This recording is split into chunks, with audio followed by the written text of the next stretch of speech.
Ooh, that's a really good idea, Pika.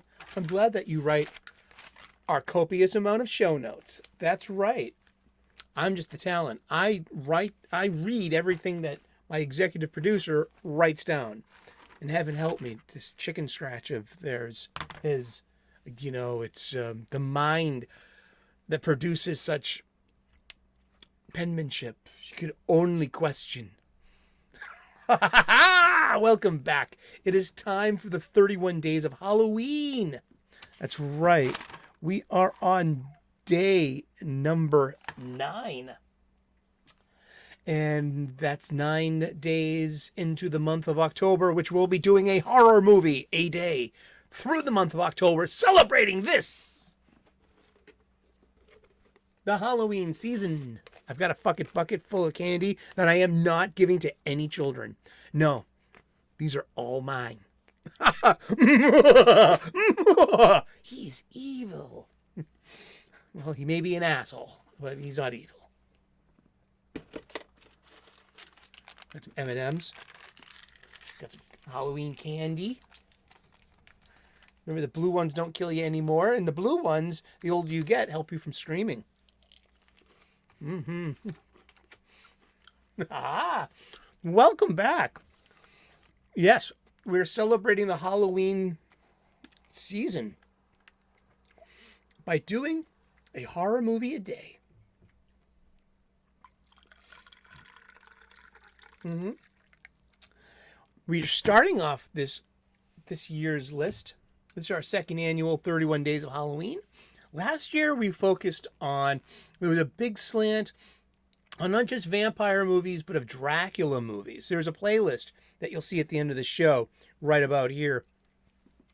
You can go through that and enjoy don't miss out on last year's suggestions. If you need some suggestions for your very own list of 31 Days of Halloween, if you need some inspiration, a recommendation for any horror movie to watch, I've got you covered right here at the end of the show. Okay? This year, we're doing, like I said, we're starting off this year with my boxed set, my Shout Factory, Scream Factory boxed set of Friday the 13th movies. Finishing this week and Friday the 13th with the Friday the 13th 2009 remake, which I've never seen. And I haven't been spoiled on. So, kind of looking forward to that. And today, we end the 1980s in the age of the slasher film. Oh, well, the 80s slasher film. No, the slasher films are a genre within, are a subgenre within the horror film genre. And continue to this day. Yes. We've got 1989 from 1989. I would be 16 going on, I'd be 16 the majority of the year. I would turn 17 in November. It would be my sophomore year. And when did this come out? It came out July 28th, 1989. So I was in my my sophomore year going into my junior year, and I was pretty sure I was working that summer. I was one of the, 16 years old, couldn't sit around the house all day. So my grandfather got me a job. My grandfather was a tailor. This is my grandpa, Joe O'Sullivan. Got me, he came over from Kerry, Ireland with a trade. He was a tailor. And he worked at Jordan Marsh in downtown Crossing here in downtown Boston. And across the street from that was my first local comic book shop where I would go visit my pa. He would slip me a couple of dollars and I would go spend it across the street at the comic book shop. And this was in the early 80s. Yeah, so by 1989, I'm 16 years old, going on 17. I'm working, Monday through Friday, making a paycheck. It was one of my first real jobs. The year before that, I was 15, and it was my last year at summer camp. So yeah, but this was I'm working in my first real job about the time this comes out. It had a 100-minute Runtime, it is the longest Friday the 13th movie. And I'm telling you, it could have been 20 minutes shorter. It should have been 20 minutes shorter. Welcome to the law of the diminishing returns. And it's Jason Takes Manhattan. I hope you pay attention to that Paramount logo, the usual mountaintop, because it's going to be the last time you see it in this series. The flavor of this cuisine changes drastically in the next movie. The tone, and also Jason's character. So this is probably the last time we get to see the most classic form of our antagonist, Jason Voorhees. And he's played by Kane Hodder for the second time. It'll be Kane Hodder's second of 4 consecutive times playing the character. And he's the stuntman actor most associated portraying the role of Jason Voorhees. It's budgeted at $5.1 to $5.5 million and only made $14.3 million. That's a flop. It's is that a flop? Or is that, well, how do we define these things? When you do, it made money, but it didn't make a lot of money. But still, it's like, it had, let's talk about it for a minute. It was shot, I'm going to read this mostly from, you guessed it, the wiki. Why do I say wiki? Well, I'm a big fan of Red Letter Media, and that's my homage to Rich Evans and his Higher Register, and how he gets excited and he says ATST, ATST. Just that's love Red Letter Media, and it's Jason taking Manhattan, New York City. That's right, Jason Take Manhattan. Principal, it's like, okay, Friday. I'm reading this from the wiki. It's Friday the 13th, Part 8. Jason Takes Manhattan is a 1989 American slasher film written and directed by Rob Hedden and starring, Scott Reeves, Jensen Daggett, Peter Mark Richmond, and Kane Hodder reprising his role as Jason Voorhees. It's the 8th installment of the franchise, set 1 year after the event of The New Blood. The film follows Jason as he stalks a group of high school graduates on a ship en route to New York City. And it's like they're not like, coming to us, from other nations. They're on like a booze cruise, or like, they're kids. So it's like it's their prom, in a party ship. And it's the final film in the series to be distributed by Paramount Pictures in the United States until 2009.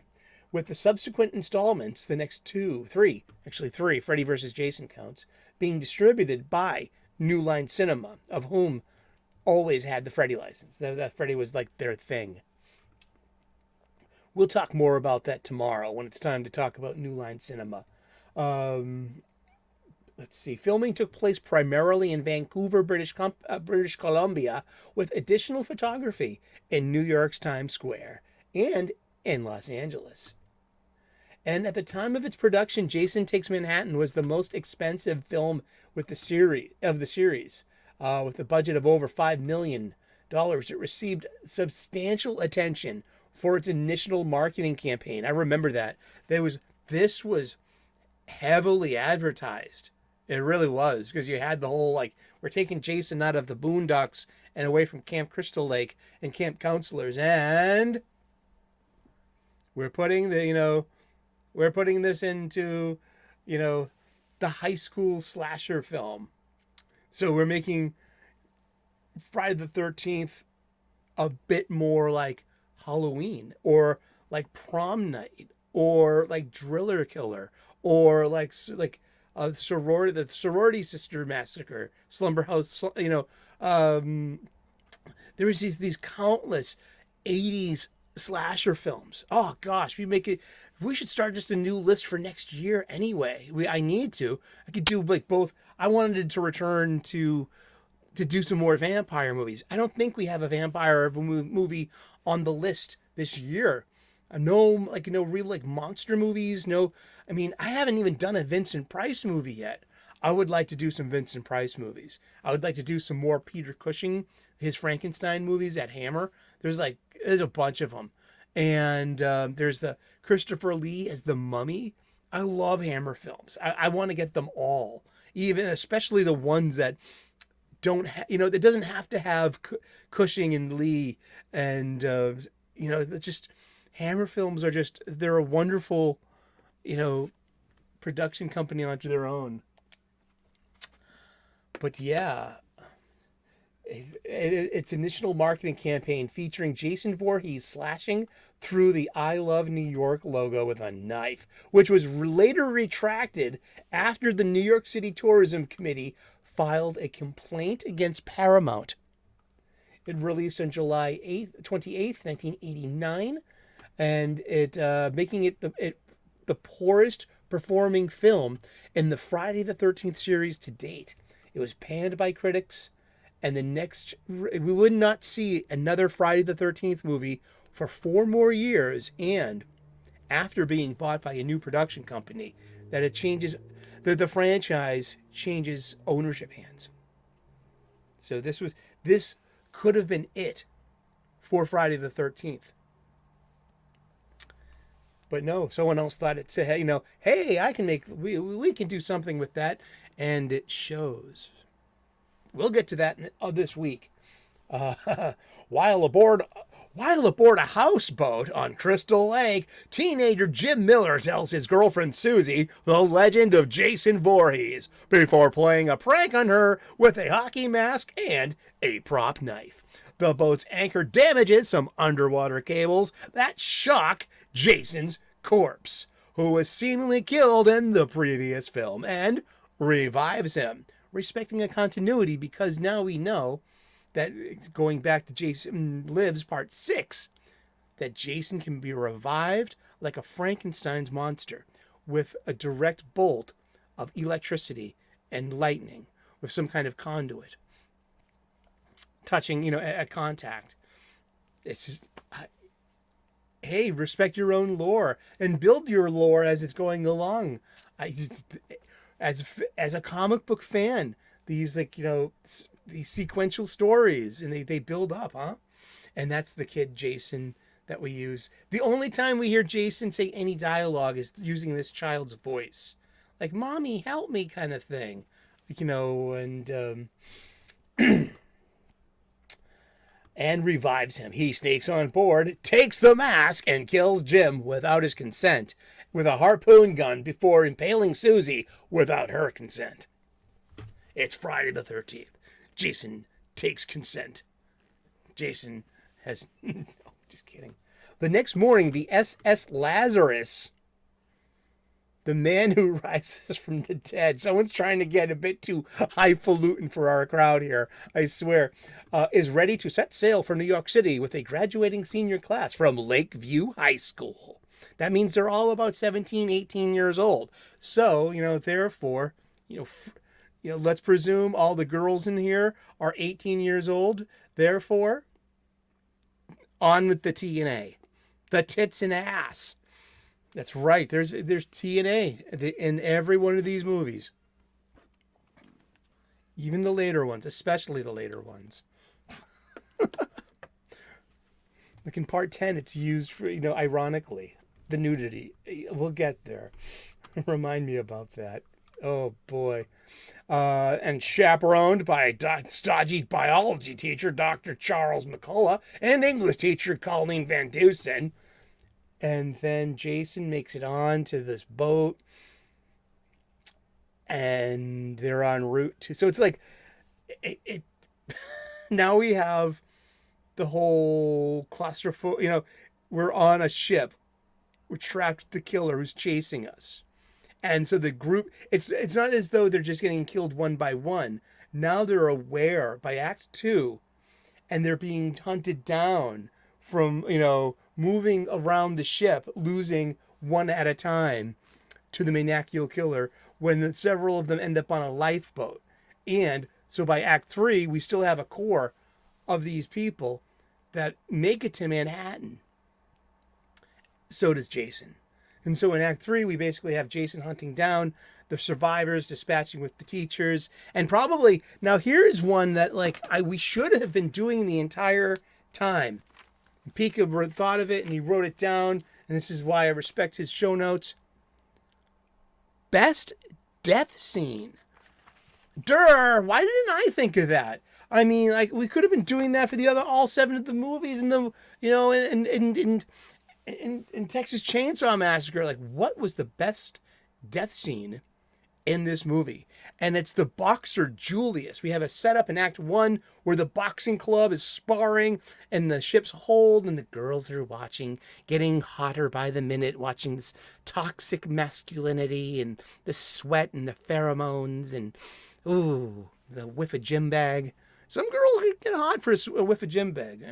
I'm just, hey, it's just always, hey, I'd like to, have that perfect smell of roasted garlic meets Old Spice, for that perfect girl. Hi, call me. But and then the dog makes it too. I mean, there's a border collie, and the dog makes it into the lifeboat and onto Manhattan, and they're reunited with Final Girl and Male Survivor as well. Final Girl and Male Survivor, and they find the dog. That's Rennie, not to be confused with Reenie, please. So very 80s. Shoulder pads, teased hair, man. This is our group of survivors getting mugged the minute they set foot in Manhattan in Act 3. They get looted and mugged. And Reenie is dragged off to have her consent taken away from her regarding, carnal things and drug use. It's funny, they jack her up with a half dose of whatever it is they're shooting up, presumably heroin, and but she doesn't act really that stoned through after that, just like a little bit, and then so it wasn't probably any good shit. Actress Kelly Hu, you might know from Scorpion King and also some of the X-Men movies. She was pretty hot 20 years ago. She was like one of these like ingenue babes that you saw in a lot of like action films and stuff.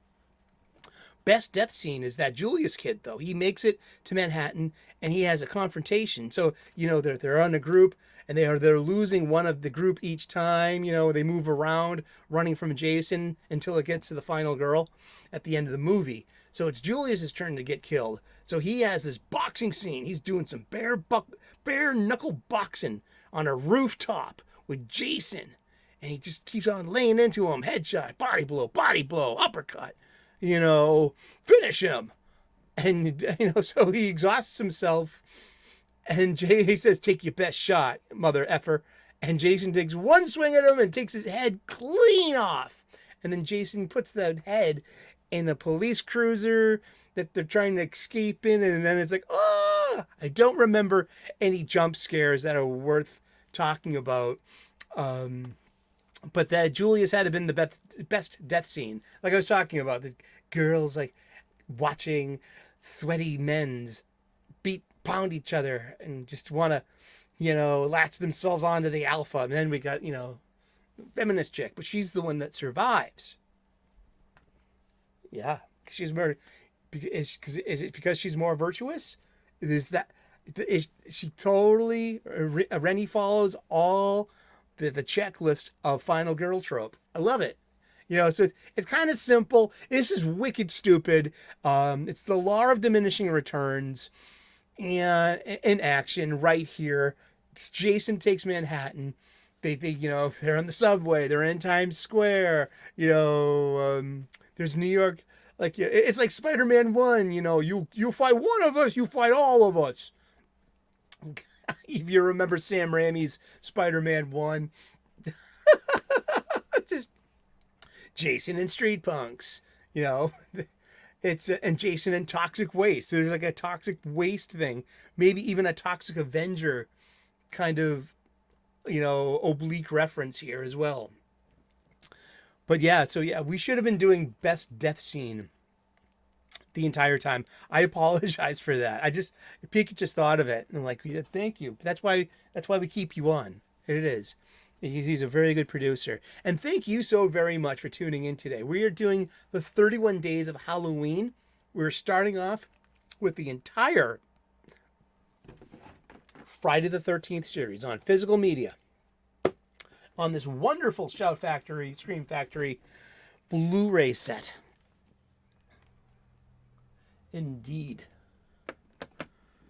And this is the last Paramount Friday the 13th movie. So it's like, I'll make an allegory. It's like I don't drive much. I've had my license since I was 28 years old. I've grown up in Boston, Massachusetts, where we have a pretty decent public transportation system. We never owned a car in my home unless my mom was, my mom was married to my stepdad, Frank, who was from Brooklyn, and we visited, New York City and Brooklyn in the early 80s. So it's very nostalgic. I remember when Times Square looked like that. Times Square does not look like that anymore. It really doesn't. And also, so this is the last Friday the 13th film of the 1980s. The first one in 1980, and this one in 1989. So we have 8 Friday the 13th films. And I've grown from 7, 8 years old to 16, 17 years old in that time. And I've watched them all. So for me, it's a big reason why I'm doing this series, these Friday the 13th movies. I like horror films. I like monster movies. I like Hammer movies. I like 70s and 80s slasher movies. And I know what kind of horror movies I don't like. And these might get more and more ridiculous. Yet they have why do these properties endure? It's because they're beloved to us, the fan. And it's not like that we love Jason, but we love Jason.